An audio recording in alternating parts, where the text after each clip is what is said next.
Hello and good evening. I'm Melisa Idris. Welcome to Consider This. This is the show where we want you to consider and then reconsider what you know of the news of the day. The international rules that govern war, occupation and humanitarian relief are being tested this week at the International Court of Justice. Israel's decision to ban a UN agency from working in the Occupied Palestinian Territories has sparked a global legal challenge, with 45 countries and international organizations, Malaysia included, weighing in at this week's public hearings at The Hague. So to discuss this further on the show, we have Aisya Abdul Rahman, who is a senior lecturer at Universiti Malaya's Faculty of Law. Aisya, thank you so much for being on the show with me. Thank you for joining me today. Can you begin maybe by helping us better understand what exactly is this advisory opinion that the ICJ is being asked to give? What exactly triggered it? Maybe you can give us more context as to the sequence of events that led to this point. So, thank you first of all for having me on. So essentially, for this advisory opinion proceedings, the court is essentially asked to clarify the law, or rather as it applies in the context of the OPT generally, the Occupied Palestinian Territory generally, but then specifically, of course, as we're seeing what has been happening in Gaza, in relation to especially the presence and the work of the UN agencies, especially, of course, in relation to UNRWA, but also other international organizations and other states who have been conducting or providing humanitarian aid and assistance to the Palestinian people in this particular context. So the advisory opinion was this advisory opinion was actually urgently requested by the UN General Assembly following Resolution 79232 in December 2024. Now, this request was very specifically made on the basis of priority and urgency. So it is expected that the advisory opinion will come out sometime in July, but not sooner. And and all of this comes on the back of the acute humanitarian crisis happening, especially, of course, in Gaza since October 2023. But also, since it is broadly termed, we're also talking about UNRWA's work and other humanitarian organizations' work. Other UN agencies and other humanitarian organizations work in the broader Occupied Palestinian Territories. And this request was especially triggered by the legislation adopted by the Knesset in October 2024, which effectively banned all cooperation and the work of UNRWA in the OPT. This, of course, followed the systematic targeting of UNRWA, systematic targeting of UNRWA, UN staff, and other humanitarian workers. In Gaza, and by targeting here, we mean the killing of workers. I think some 200 UN workers have already been killed in this conflict. We're also talking about the destruction and damage to UN UNRWA facilities and buildings. We're also talking about, of course, the suspension of funding of UNRWA. And of course, we're also talking about some of the disinformation campaign as well against the against UNRWA and also against humanitarian organizations. Right. Aisya, I'm trying to understand the international humanitarian law principles at work here. What IHL principles are relevant to this specific advisory opinion? Can you talk to me about what would constitute a violation of those principles? What exactly is Israel being judged on here? I think first of all, I will start with the fact that the rules are very clear here. I mean, especially after the advisory opinion, the clear rules of the international law are very clear here. Or whether, and this is not just in relation to IHL, international humanitarian law, but also international human rights law and international law in relation to self-determination and use of force and annexation. Now, when it comes to these latest set of principles, I think this has already been clarified by the advisory opinion of the ICJ last July, in that Israel's occupation in the occupied Palestinian territories are unlawful, amounts to unlawful territorial acquisition by force, and is, of course, impedes the Palestinians' exercise of right to self-determination. So all these this particular set of international legal questions have been clarified by the ICJ in the July 2024 advisory opinion. And I think this essentially reflects how important advisory opinions go, in as much as they may not technically legally binding as such. Right. And in fact, even for the purposes of this advisory opinion, Israel has been identified as an occupying power and would have the obligations, such as under international humanitarian law, as an occupying power. So in terms of IHL and some of the rules that will be clear rules that will be applicable here would be that, of course, in terms of obligation of occupying powers to, first of all, ensure humanitarian basic needs of the civilian population under its control are fully met. And when they're not, when there is inadequate or they cannot be inadequately met, occupying power must allow relief operations and must allow humanitarian organizations to work and to provide support in relation to the provision of humanitarian assistance and aid. Right. So all of this is clear. Also, the rules that will be relevant would, of course, the prohibition of starvation of the civilian population. And this is relevant not just in terms of this advisory opinion proceedings and how the outcome of these proceedings would, in all likelihood, and if not certainly, affect and shape and influence the what is also happening in relation to the South African case in a genocide, as well as when if we talk about this in terms of the ICC arrest warrants against Netanyahu and Gallant as well. So one of the one of the charges that for which the arrest warrant has been issued is, of course, starvation as a method of warfare. So you can see where all this is linked and interconnected here. Yeah, this is quite interesting, Aisya. If I may jump in, because I think there's criticism that because advisory opinions from the ICJ are not legally binding, there is a sense of futility sometimes people think about these types of hearings.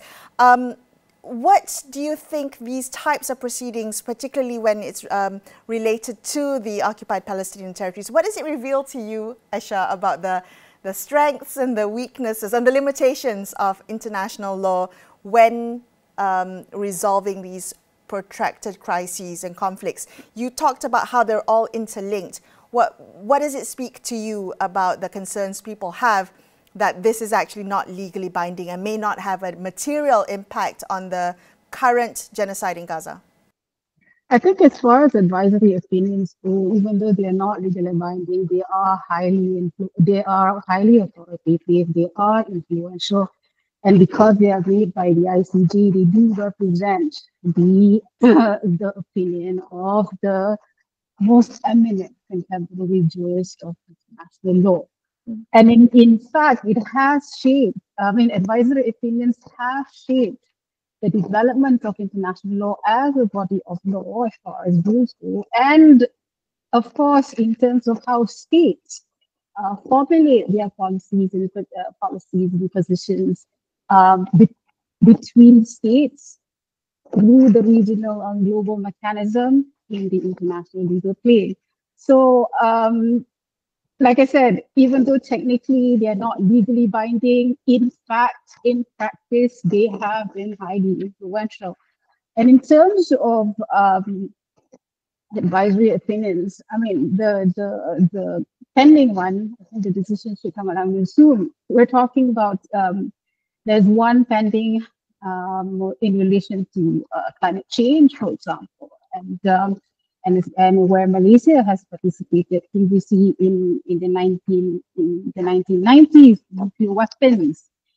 Advisory opinion, for example, have subsequently reframed the discourse, the policy discourse when it comes to the prohibition of nuclear weapons, which eventually led to the TPNW, the Nuclear Ban Treaty, and now nuclear weapons are totally prohibited under international law.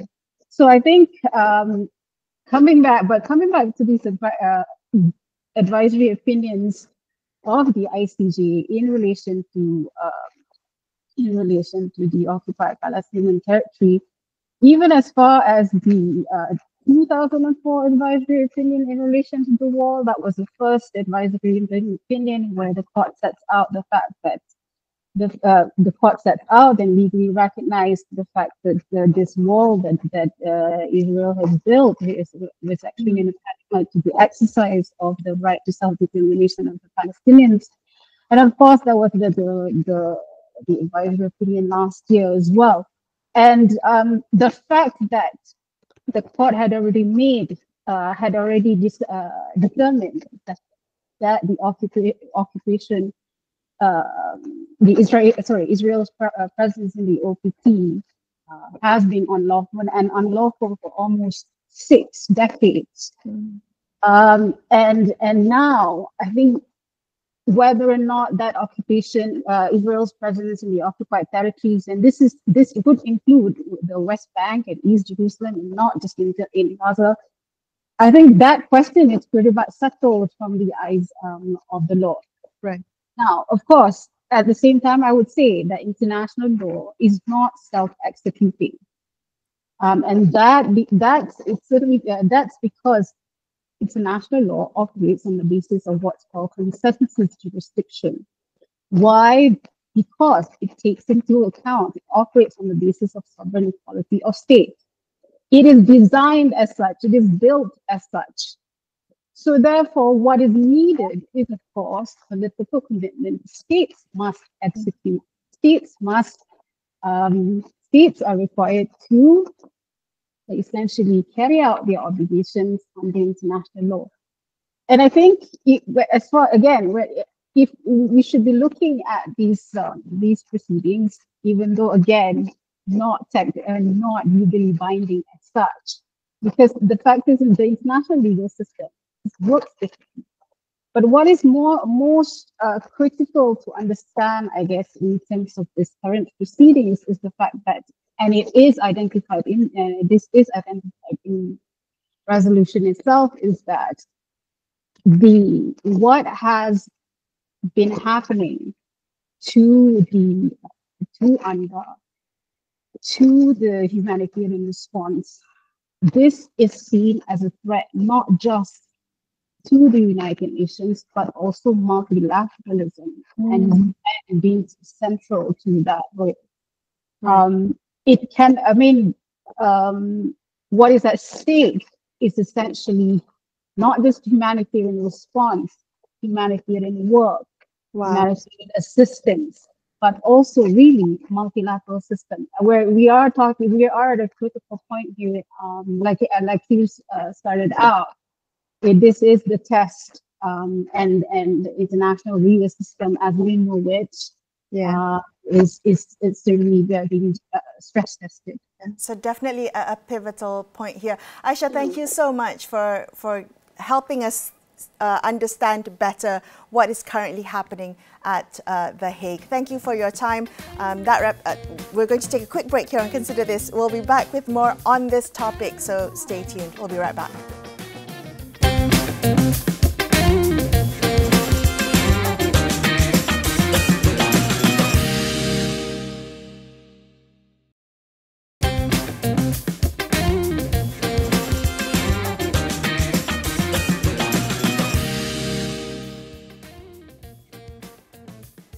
Hi, welcome back to Consider This. I'm Melisa Idris. Today, the International Court of Justice opened public hearings at The Hague. Now, 45 countries and international organizations, including Malaysia, will submit arguments at the hearing, which was initially triggered by the unprecedented move of Israel in banning a UN agency from operating in the Occupied Palestinian Territories. So joining us now to discuss this further is Datuk Dr. Ahmad Faizal Muhammad Perdaus, who is the President of Mercy Malaysia. Dr. Faizal, thank you for being on the show. The public hearings at the ICJ this week stems from concerns that Israel is systematically blocking humanitarian aid into Gaza. Can you talk to me a little bit about how important it is that the international legal system is now being asked to examine these obstacles more formally? Right. Thank you, Melissa and Astro. First and foremost, Israel's act to disallow and make illegal the UN Agency for the Rehabilitation and Works for the Palestinian Refugees, UNRWA, in the Occupied Palestinian Territories, has been by everyone in the world except for Israel and Israel's strongest allies, and really no legal grounds and no even moral grounds, if you like. If we go back a little bit in time, and just very briefly, if people can remember that there were allegations back in late 2023 that UNRWA was for terrorists, that some of its staff were Hamas members, allegations that were never really proven 100% on paper. And in fact, the United Nations, at the instructions of the Secretary General himself, had conducted a thorough investigation, had suspended the alleged members of the Hamas network, and later found that there was no support any of the Israeli allegations. Right. Despite Israel continued to ban UNRWA, and had late last year, 2024, formally in the Knesset, in the Israeli parliament, to ban UNRWA from operating. Now, this means that the biggest agency with the biggest responsibility, literally thousands of institutions, both schools, clinics, as well as development centers for Palestinian refugees in the occupied Palestinian, so in Lebanon, in Syria, etc., were made to be illegal in Israeli eyes. Now, this has been compounded, of course, over the last few months, especially by Israel's conduct towards all humanitarian aid, and by Israel's refusal to recognize that humanitarian aid agencies, both UN and non-UN, actually have a protected right under international humanitarian law to actually deliver aid. And the delivery of humanitarian aid is actually a provision given assurance under international humanitarian law. And of course, over the last 55, 56 days now, after the end of the ceasefire that was brokered early in the year as President Trump came into office, it's now over 55, 56 days that Israel has not only broken the ceasefire, bombed Gaza again, but also blockaded totally any delivery of any sort of aid, any sort of organized aid through any of the crossings, either Rafah or Karim Shalom or others,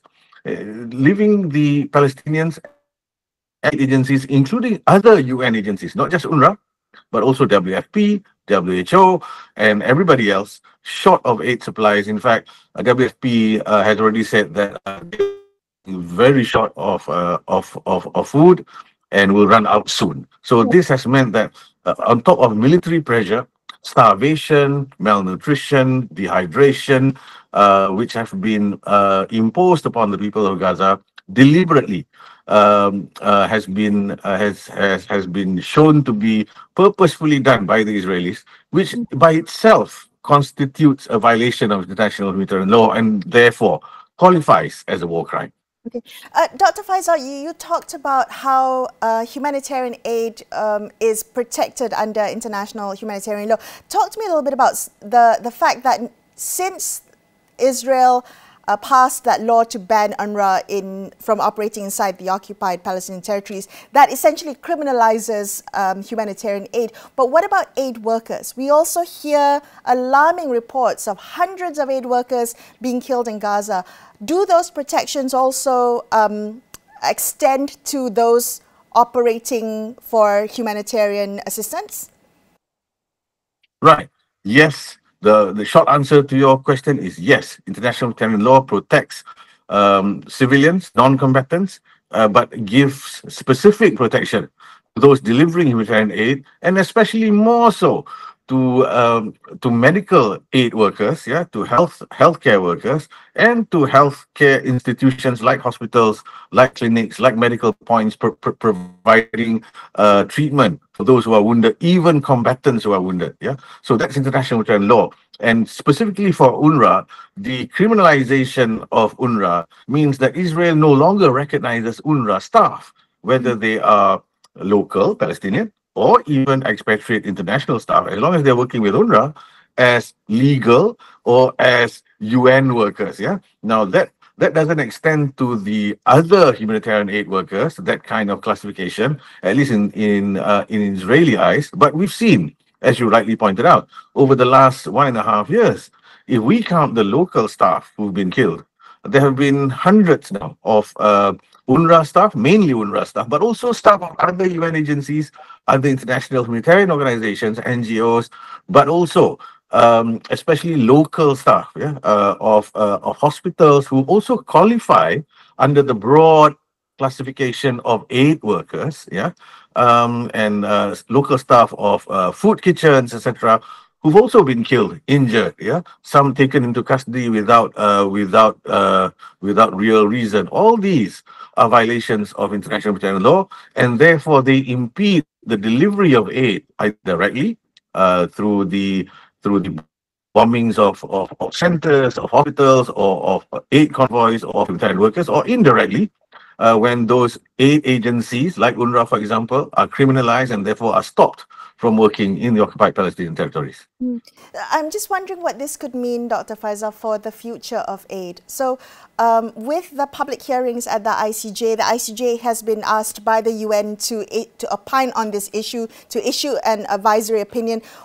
I understand that it's not legally binding, but could this mean for other humanitarian organizations operating in conflict areas like in the occupied Palestinian territories? Malaysia has so many humanitarian organizations, including Mercy Malaysia itself, operating in Palestine. How do you think this ICJ public hearings and advisory opinion might impact the future of aid moving forward? Oh, this is a sentinel moment for sure, and what the ICJ decides, and then what the wider international humanitarian community decides after that, as a follow through of whatever decision the ICJ makes, which we are very hopeful will be very much in favor of continued humanitarian aid, is very, very important. Number one, specifically for Gaza, because the situation is very, very dire, extremely dire, especially for those in areas which have been cut off from aid for now months, including north of Gaza.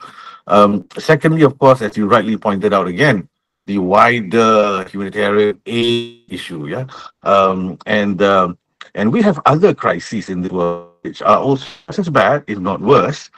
Sudan, for example, has got the biggest humanitarian crisis by numbers at the moment, both in terms of number of people affected, but also the quantity of aid that's needed. There's Myanmar suffering both an earthquake as well as underlying conflict. There's still Yemen, there's still Ukraine, etc. All these theaters are still undergoing turmoil, and people are in need of humanitarian aid in the millions.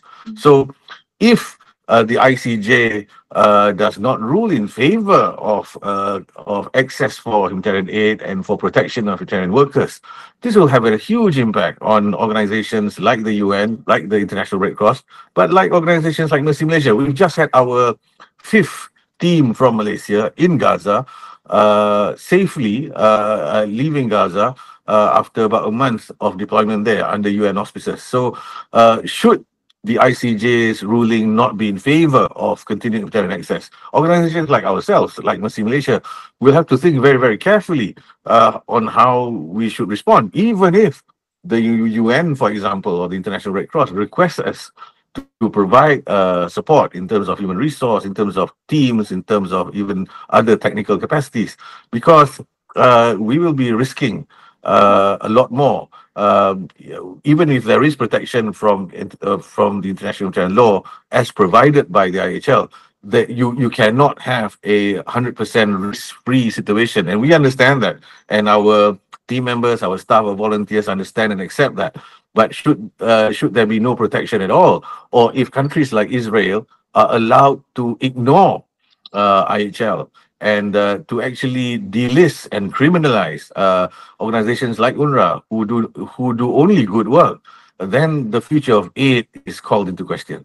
Right. Dr. Faizal, thank you so much for speaking with me. Datuk Dr. Faizal Muhammad Perdaus there, President of Mercy Malaysia, wrapping up this episode of Consider This. I'm Melisa Idris signing off for the evening. Thank you so much for watching and good night.